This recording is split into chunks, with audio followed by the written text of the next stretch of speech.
All right, everyone, is interview time. And we are here today with Brianne Hogan from the Seriously Single podcast. And we are very excited about this episode. Why, you might ask? Well, so single people, well, there's a lot of them. And here's the thing. If you're not a single person, which our top demographic are people that are long-term partnered over a year, guess what? You might be single again someday. And I would normally do the dun dun dun, but we're going to talk about why being single is also awesome. It's like, it's not like a curse, like the curse of being single. So we are super excited for this episode. Brienne, welcome to our show. And we always start every episode with the same prompt. So I will give this same prompt to you, even though people already heard a little bit about you in our bio that we did in the intro before this. Can you tell us how you got to where you are today in the field of mostly relationships, dating, being single, but also maybe sex is a part of it? Yeah, that's a good question. I started I think over 10 years ago, and I'm a freelance writer. So I love to write things that I'm very curious about and that I'm interested in. And I've always been very curious about relationships and dating, mainly because I haven't really been successful at it. So I used my journalism as kind of being an investigator of how could I get better at relationships and how could I learn more about sex. And yeah, I just used it as my own little experiment, actually. My whole career has been my experiment of how can I learn more about myself and relationships. You're like the guinea pig for your own, for your life, but that's also helpful. I feel like Amy and I do that with various things, at least hormone stuff. Amy and I are the guinea pigs. We're like, everybody, this works, or everybody, this doesn't work, and other things as well. So I'm excited that you're on the show. We were on your show, I don't know, was it a couple of months ago? I think it was just released though. It just came out in the beginning of March, but you guys came on around Christmas because there's a Christmas tree in my background. So yeah, I remember that. Yeah, it was just great talking to you then. And we're like, let's have you on the show. So this episode is all about the single life. And as Amy said, not dun dun dun, but yay, the single life could be super fun. Call in Beyonce and all the single ladies, or when Justin Timberlake did his dance to that as well. Do you guys remember that? It was amazing. So shout out to all the singles out there and to people in relationships who just might be single again, because yeah, it can be inevitable. So let's start with society's judgments. Put down your gavels, Judge Judy's out there. Those folks that are judging people being single. What are some of the harsh criticisms single people face when they're in the single life? I think we're lonely people. I think we're sad, we're pathetic. I think I like to dine alone, for example. I love going out to a bar or restaurant alone. I think it's really fun. But the stigma is if you're alone at a bar, especially as a woman, you're pathetic. There's something wrong with you. Why are you alone? Why aren't you with somebody?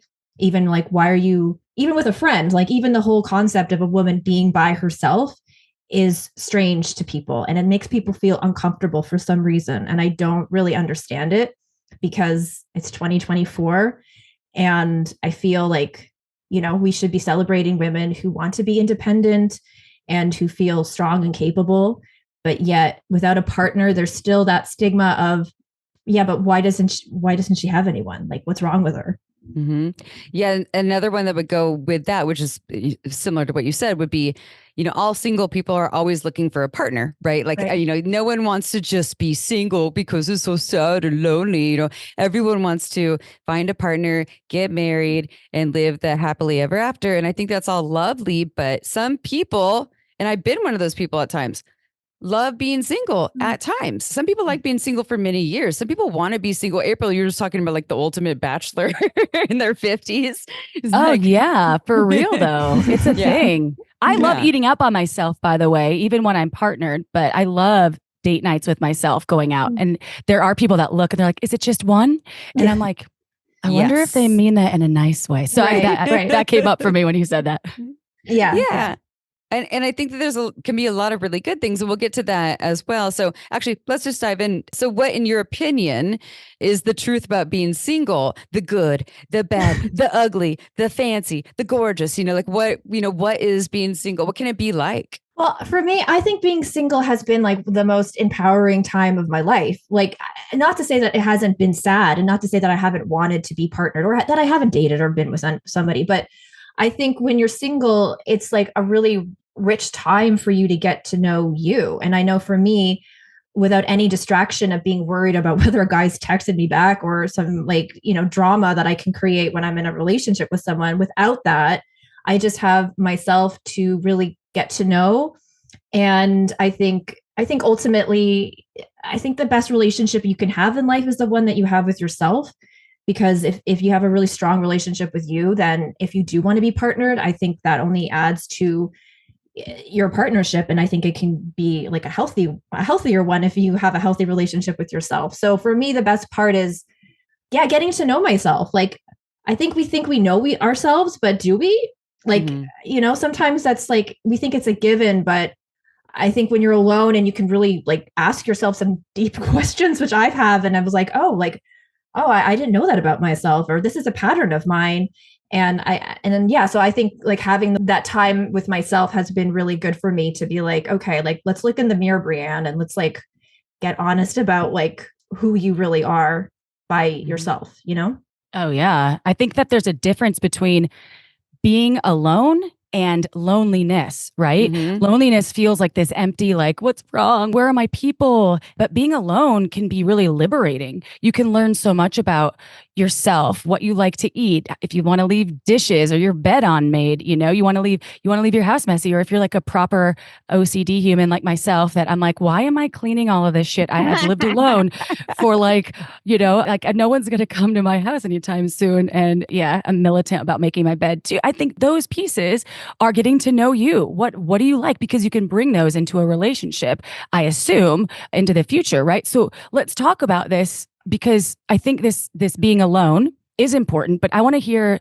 do you think it's important for most folks in their adult lives to have a point of being single? Or do you think that it should be celebrated? Should it be scary? Like, yeah, can you just talk more about that? I definitely think everyone should be single at some point. I really, really do. There's something to be said about, I mean, look, I've never been the type of person to jump from relationship to relationship. So I don't know what that's like. So I can't speak for those people.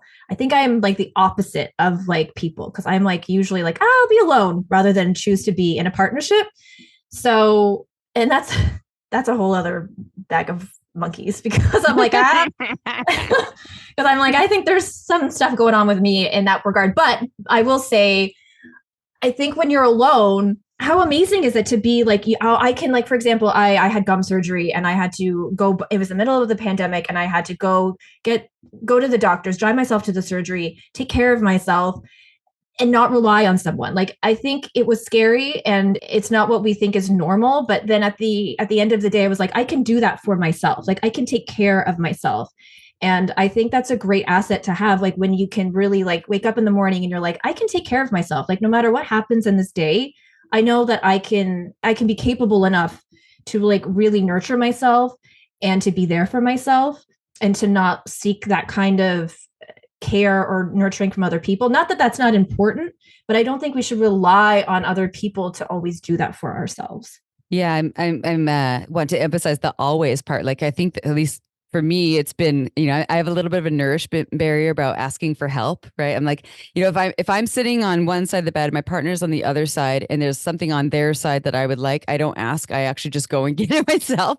But they could just move their arm to get it, and they're like, why didn't you just ask? I was like, oh yeah, I'm an only child. I am very self-sufficient. It's some old, I'll call it wounding, and also it's a gift, right? Because like I know how to take care of me. Spent a lot of time off and on, like under 18. Very alone and lonely at times. But what I can say about the times when I have been like hardcore single, when I say hardcore, I mean like a good year, right, of like being single and living the single life. I found that for me, one of the best ways to embody that or like feel really comfortable in that was not like all this focus on finding the partner or the love or dudes all over the place. It was my social circle, it was my activities, it didn't have to always involve people. It was what keeps me alive, what sparks my life, and then having people that you don't need like a whole pack of people. But anyways, so I'm curious about this part. So the single and stoked, because I've felt that. Like I remember that moment in this one stands out for me being single for like a year in my late 20s or something. And feeling this moment of like, oh my God, I am so okay on my own 2 feet. Yes, that someday I want partnership. Like that's great. But I feel so good right here. There's no like longing or like April said loneliness. So I'll identify with that as single and stoked. So here's my question. And I know for you, you have had a hard time finding partners, but I'm sure you have, or I'm sure, I'm guessing you've had times where you've been single and stoked. How can single people become single and stoked? Are there any steps, or what does it take to love single life? Well, I'm also an only child too. So I feel like that kind of gives me like a one up on things, because as an only child, like, as you know, like we're always by ourselves. So I think it comes more naturally for me. So I will say that as like a caveat, because I'm just like, I understand like not everyone is very comfortable with that. But in order to be single and stoked, I feel like you should be doing the things that you want to do. I think there's just like this notion of, well, I'll go on that trip when I'm with a partner, or I'll make this cross country move when I'm with somebody, or even if it's not even with a partner, like with a friend. And I think there's something like really cool of like just making that decision and doing it just for you. You know, like if you wanted to go to Europe and you've never been, well, book a ticket and go. Like just do something that you've always wanted to do. Or even if it's like, even if it's taking like a gym class or a fitness class, and people are always like, oh, I don't know anybody. I need to go with somebody. Well, it's something that you're really like jazzed about, go. Like you just like, I think it's just like filling your life up with the things that like are really exciting to you, and not waiting for someone to do it with. I think there a lot of people can get caught up in like, well, I don't know anybody, or I don't have anyone, and so I'm not going to do it. And it's like, why? Like, why are you going to put your life on hold when your life is like right now? And the ironic thing, I think, is like, the more you do the things that are really fun to you, you're going to attract people in your life. Like, you're going to meet somebody, whether it's a friend or a partner or a lover, because you're so in your vibe of like what makes you happy, and you're not waiting for anyone else to make those decisions for you. So, I know for me, like I've done those things. Like I love to travel solo. I've moved across the country twice, and it's been the best experiences for me. And I've like grown from them, you know? Oh yeah, you grow from them and you actually become, I think, a more resilient human because you're self-sufficient and you're relying on your own instincts instead of the group or another human. I've actually traveled by myself quite a bit, like within my breakups, and I always go on self-discovery missions, right? Like across Thailand? the globe. Girl, I went to you got Thailand. wild in Thailand. I went to Thailand. I was in Australia for like a month by myself. You got I wild was in Australia. I've been to a lot of like Got wild in amazing Chile. places. I did. You know what? But this is not about that,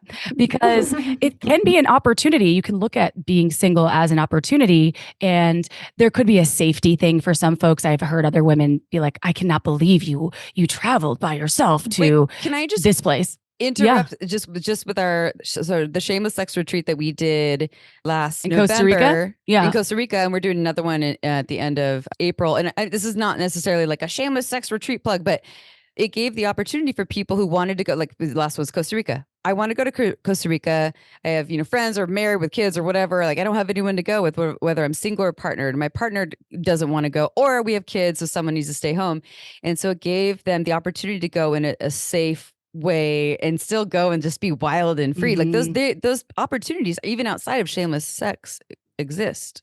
They do. You could do a yoga retreat. You could do a million different kinds of retreats to meet new people and new friends. And you could do a women only. If you're a vulva owner out there, if you're a dude, there's lots of men retreats. If there's something for everyone, really. So, but bringing it back to my question, because I know a lot of folks that have been single maybe for some time, and it's a valid question to ask, like, how do you navigate the world of casual sex? If you're like, I'm comfortable with being single, I might want to stay single for a while, or I'm not interested in meeting anyone right now. I'm really working on myself, or I'm really enjoying this part of my life. But it can be difficult to navigate sex. I mean, STIs are a real fear, and they're a real fear for a reason. And it's not like you're broken or you should be ashamed if you have an STI or you get one because you didn't protect yourself properly. But this episode isn't about that. My question here is, how can folks that want to be single and are enjoying being single, how can they navigate this world of casual sex in a way that won't like drive them into getting into a relationship? And I'm sure you have some tips, so I'm just curious. Do they need a sexual screening, like get their charts done? I think everyone should always get tested. So for sure. And, those conversations, as you guys know, is not very easy to have, but read your book because there's tips in that. Thank you. Tips on casual sex. Well, I wish I was more of an expert on that because I usually always fall for the person that I'm sleeping with. Okay, so let's flip this around then, because I think this is a good perspective then. So you go, so you're single, you have sex with someone that could or could not be casual. You fall for them kind of like regardless of if they're a good match or not. Yeah, I mean, this is something that I've had to figure out on my single journey as I've been alone and been like, okay, like you gotta figure some shit out, Brienne. Like what's one or the other?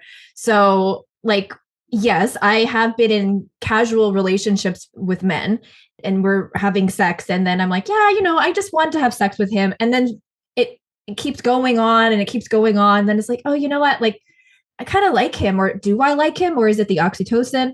I don't know. But then I get, confused. And then all of a sudden there's feels and there's been zero communication as to what exactly we're doing, what exactly this is, what was my expectations, what were his expectations. So Brienne today is no longer doing that because that was not healthy for Brienne. And then I would get myself into like very like crying and just not a good space. Kind of like anxiety, anxiousness stuff. Yes. Yeah. Like I already have an anxiety attachment anyway.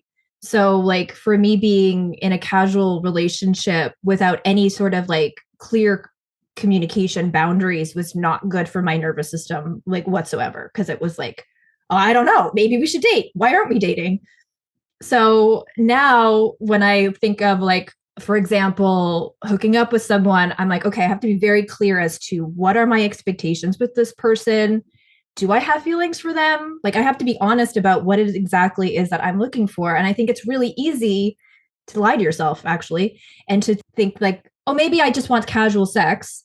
I'm fine. I'm fine. Yeah. Like maybe I just want to hook up, but do you, or are you really looking for a relationship? Because it depends on obviously like, but I think it's easy to really fool ourselves and be like, it's not a big deal. Like I can just do this. Like I'm alone. I'm single. I can just casually hook up with someone.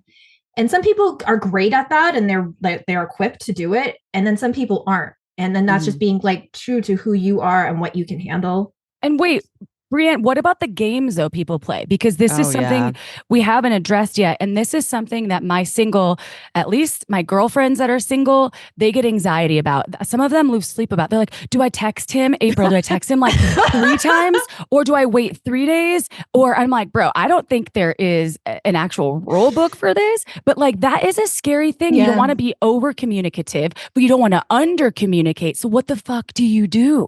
I know. I just had this conversation with a girlfriend today because I was texting a guy and I was like, he hasn't texted me back. And I was like, okay, Brienne, like who gives a shit? Like who cares? Like he doesn't text you back, whatever, let it go. It's not a big deal.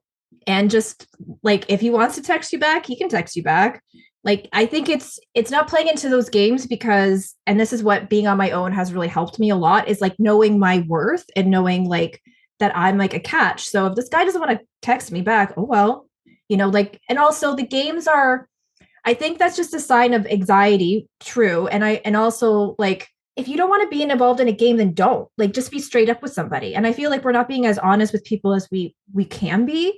Like if someone's not going to like want to be with you because you're texting them the double text that nobody wants to do, which is like such bullshit, then like, don't be with that person. Like if someone's guy's not going to be with me because I texted him twice in a row, okay, like that's fine. Wait, what about the cut and paste texts too that are annoying that they probably sent out to all their side hoes? You're like, whoa, hey. You'll see like one word where you're like, that was not meant for me, but okay. Hi, how are you? And you're like, can you get more specific? Or the cut and paste videos of like dick shots or like whatever, which April, I think we talked about it in many podcasts, so we don't need to go into that, but that happens too. Well, that happened to me last summer. I wrote actually an essay about the good morning text because I hate the fucking good morning text when you're just seeing somebody. I think it's annoying. I don't think it's genuine. I think it's a ploy to like get someone like into your head. So I wrote this whole thing because I was seeing some guy I met in France. I came back to Canada. We were still talking and he was good morning, good morning, good morning. And then It's a lot of good mornings. a lot of good mornings. A lot of good mornings. Only for his girlfriend, not his ex-girlfriend, his actual girlfriend getting his phone and texting me and being like, I'm his girlfriend. Not good morning. Why are you texting Michael? I was like, I had no idea he had a girlfriend. And then she showed me screenshots of him texting her good morning with the same selfie that he would send me. Like it was literally the copy and paste. And I was like, yeah, so it happens. That sounds like a him problem though. It's like, I mean, and also like their relationship dynamic, he's the one who's like in April, and I have a very open mind about cheating, affairs, extracurricular activities that are not part of the negotiation, your monogamy. And we're not saying that anyone should do that. We're big on integrity. And I want to bring this to the piece about games.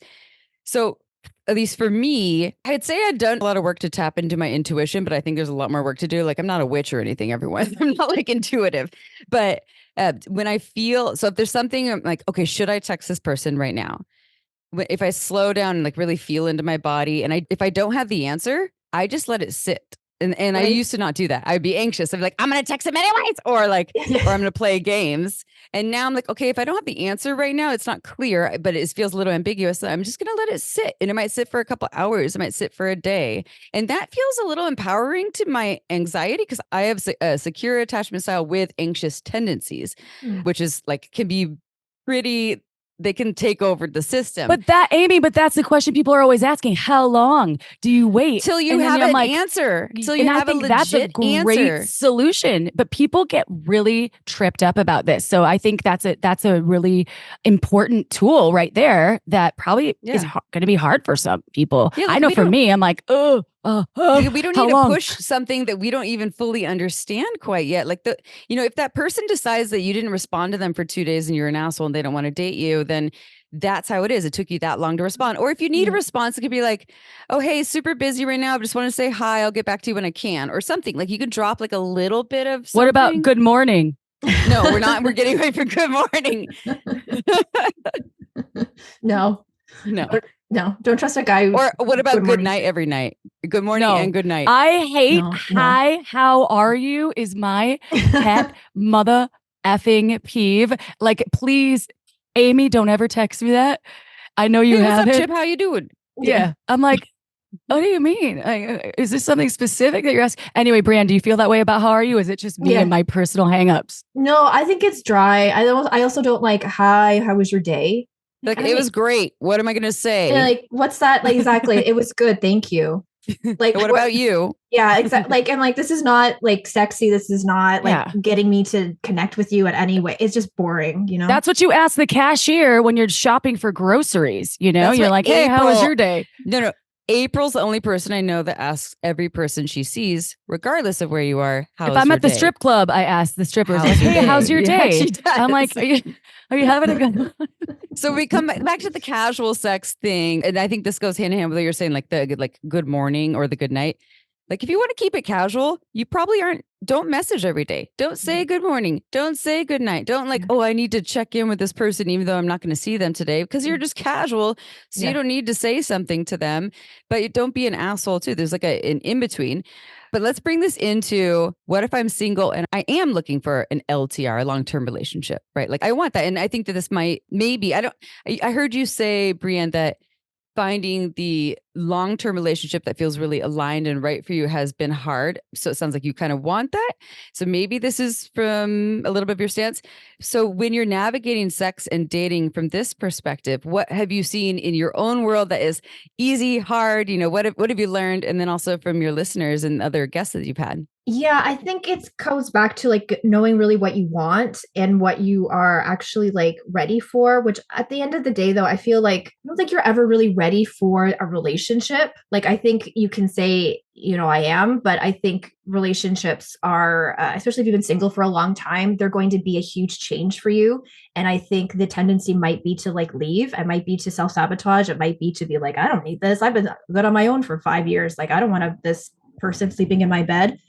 So I think it goes back to the piece of like knowing who you are and getting to know like exactly what you want and what you don't want in a partner. And for me, yeah, like I've had to really navigate that because I've been somebody who's been a bit of a people pleaser, who hasn't really been too clear as to what I wanted, who was involved with a situationship with my ex for too long. And and like I had one of those. I know what that's like. Mm-hmm. And just wanting it so badly to work out that like I self-abandoned myself and what I really truly wanted because I thought that, I put all my eggs in his basket for example.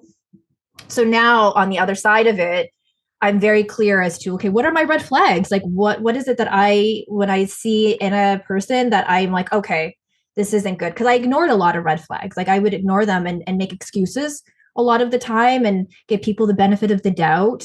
And while people are people and no one's perfect, I think you can spot a red flag. I think we all know it. You were speaking about intuition. And I think intuitively, we do know what a red flag is. We just kind of ignore them because we're so maybe like focused on this dream that we want with a particular person, or if we want a relationship really badly, we're like, well, this is my only shot at love. And then we'll like do all sorts of crazy things that we don't really want to do, or we'll like continue dating someone because we're not strong enough to say no. So I think that's, for me, was really important to like, again, knowing my worth and knowing like, oh no, I'm worth someone who can give me all the things that I want. So I don't have to settle for this guy and his breadcrumbs, which is what I was used to. So yeah. I think that's important piece of it. Mm-hmm. Yeah. Yeah. I think that's so important to talk about the red flags. And I'm going to bring up this show that I'm obsessed with it. I hate myself for being obsessed with it, but the Love is Blind, it's like it's a sick addiction for me. And I do not do reality TV shows. And I don't know, Brienne, if you've ever seen it, but it's like they're in these pods. They can't see the actual physical appearance of these people.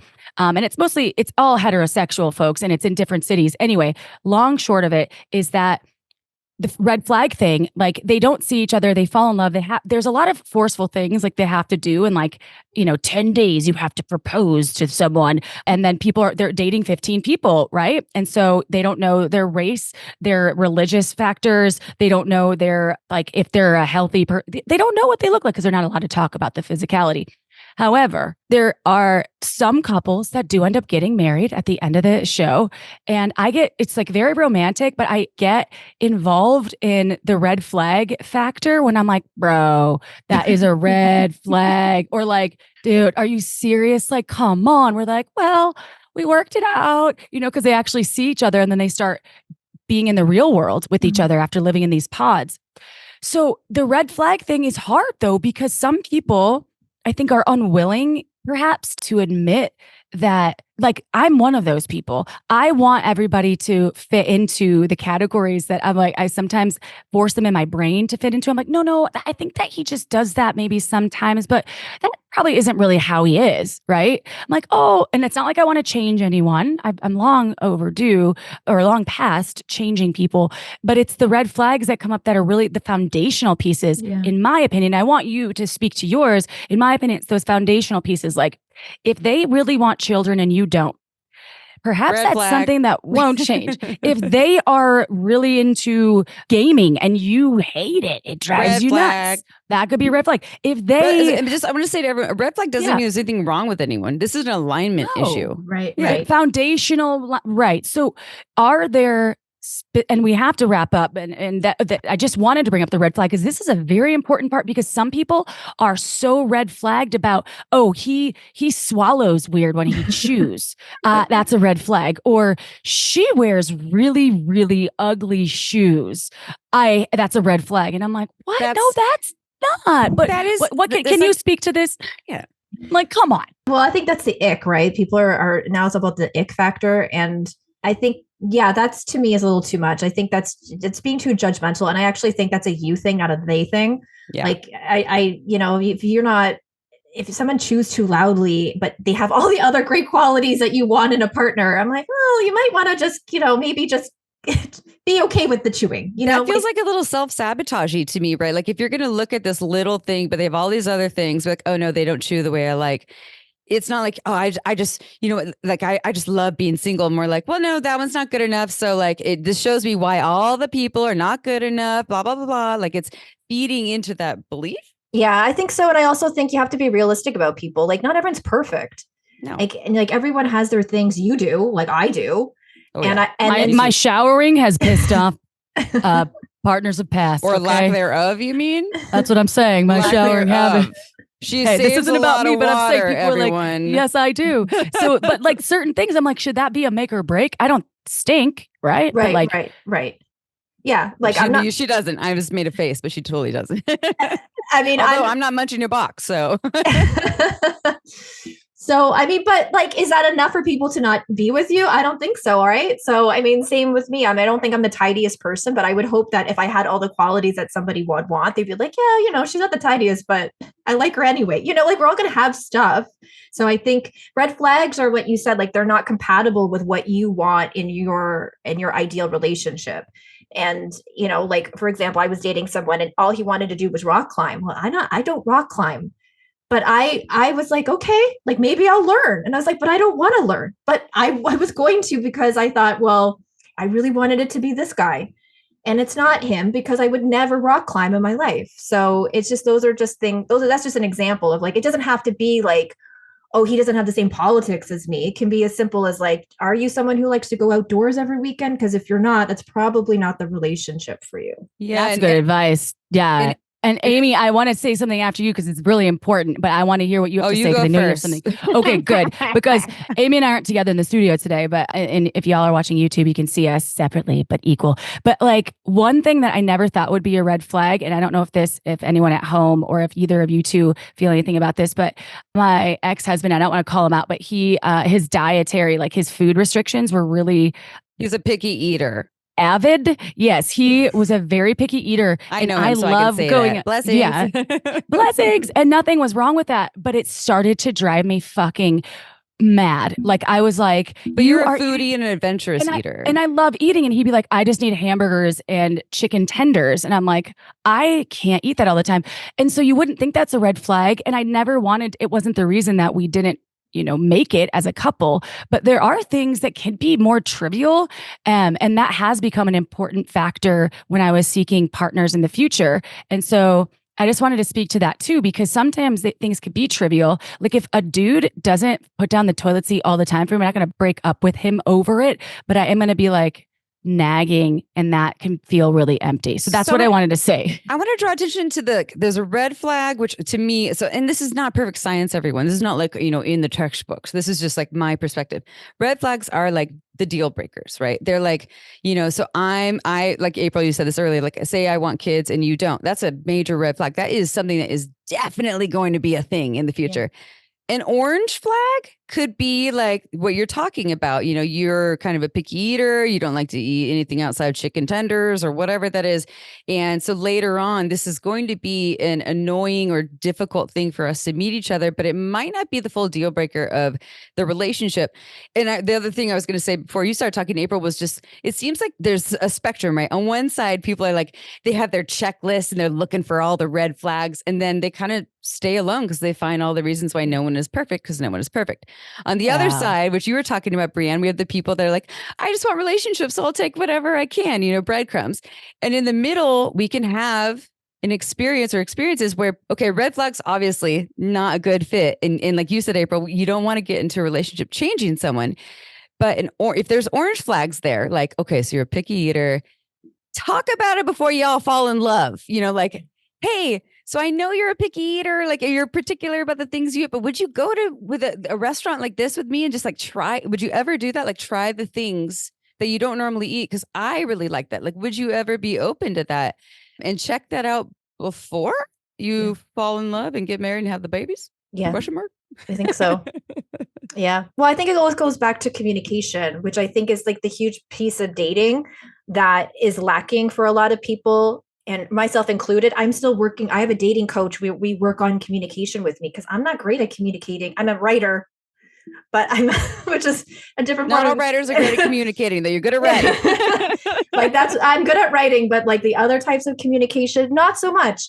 And that's just something that, it's just whatever, it is what it is. And I realize that about myself. And that's why I'm like, oh, I want to improve that, because communication or lack thereof, that's what's gotten me stuck in situations where I haven't really been seen or heard in a relationship, or it hasn't really helped me in dating, where I haven't been able to really communicate to a guy, hey, I like you.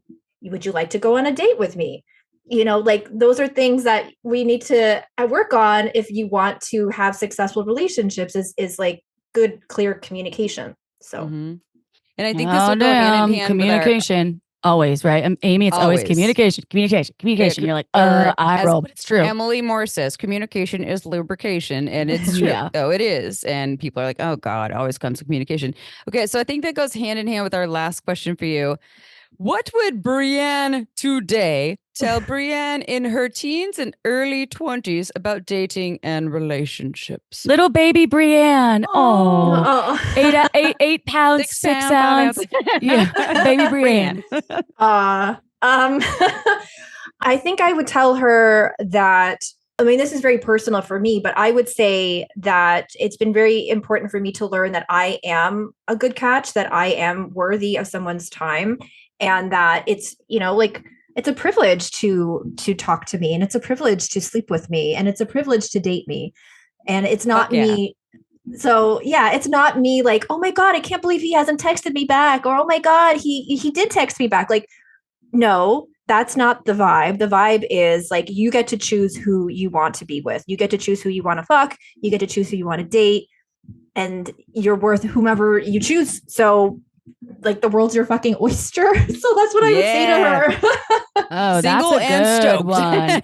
I think that's great advice, because it really takes a lot of self-love to get to that place. And rejection can be so hard, right? And there's a lot of fear in that, because what's wrong with me? Why wasn't I the one? Why wasn't, right? So having that self-love to be like, I'm amazing. They're missing out. I'm sorry for them. Like, that sucks for them. I wish them blessings. I wish them the best. Peace and love. Bless their heart. Bless their little hearts. Thank you for that. And I think that is great advice. And unfortunately, we have to wrap up this interview. And the fortunate thing for everyone is that you have a podcast called the Seriously Single Podcast. And please talk about, people should check that out. We've been on the show. It just was released this month, which is March. This might air in April. However, it's 2024. So check that out. And also, please, Brienne, tell folks more about how they can find your work in general, your writing, your podcast, and if they want to find you on your handles or in Canada, anywhere, or at your house, if they want to come and find you. Yes, please share. Yeah, my mailing address. I host a podcast called Seriously Single. And it's a space where we get to talk all about what it means to be single, all the good things and all the not so good things, because we will have our ups and downs as single people. But I really like to use it as a space where people can feel like they found their people if they're single. So you can find that podcast wherever you listen to podcasts. I also have a Substack newsletter, briannehogan.substack.com. And that's where you'll find most of my writing. I repost a lot of my old essays about dating and relationships, but I also post new stuff. And I use it kind of like an old school Tumblr. So I will just write like random stuff about what I'm going through and little like diary entries. And so that's a good space to find me. And then also on Instagram at Brie Hogan. And yeah, I think that's pretty much it. I will have everything in the show notes, but Brie, like BRI, right? Brie, as in Brie. Okay, like cheese, fromage. Cheese. As in the cheese. Yeah. Okay, cool. But your name is spelled BRIANNE. Everyone, if you're confused. Okay, cool. Just won't ship, because I'm gonna stalk you. And Hogan, like Hulk Hogan. Sorry if you know that triggers anyone. But that's right. Well, cool. Thank you. so much for being here with us on Shameless Sex and for sharing your story and your advice, because it's important and perspective is everything. So if y'all are listening, even if you're not single right now, this could be a great episode for friends that are or for your future self. So just continue to love yourself and continue to love Shameless Sex because we love you so much. If you haven't checked out Shameless Sex, our book, you can choose your own pleasure path to find the ultimate sex life you've been waiting for. Yeah. It's everywhere books are sold. Brienne loved it. I'm not going to just speak for you, but she's said that before, okay? And she's a writer, so I think we're doing a good job. That's a big deal. Shit. It is a big deal. A lot of really smart people love the book, so thank you for that. If you did purchase the book, please rate us because it helps more people find Shameless Sex. And we're small nuggets, you know, we're not a Kardashian, so we need your support and we appreciate your support. Also, rate the Seriously Single podcast. Listen to it. Give it 5 stars. Give us 5 stars too, because we love you. And we're going to see you next Tuesday, which I can't wait for. All right, Amy, I love you. Chip, I love You're an 8-pound, 6-ounce baby, Amy. All right, y'all. Ciao for now.